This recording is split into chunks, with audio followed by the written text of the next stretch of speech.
Agartala hotel polo টাওয়ারে পয়লা বৈশাখ উদযাপন করা হবে এবছরও। সেখানে থাকে বাঙালি সুস্বাদু রকমারি খাবারের আয়োজন। এবছরও এর ব্যতিক্রম হবে না। এবছর শেফ হিসেবে রয়েছে প্রসাদ দাস। নববর্ষের অনুষ্ঠান করা হবে এবছরও 3 দিন, 13 থেকে 15 এপ্রিল পর্যন্ত বাংলা নববর্ষের উদযাপন করা হবে। 3 দিন দুপুরে খাবারের সময় দুপুর 12টা থেকে বিকেল 4টা ও নৈশভোজ রাত 7টা থেকে 11টা পর্যন্ত।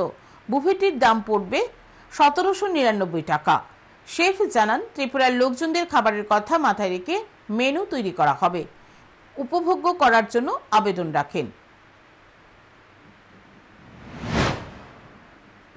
স্পেশাল তো বাঙালিদের মেনুতে বাংলাতে ট্রেডিশনাল মেনু আছে, যেটাতে আমাদের লাইক পাচন আছে, আপনার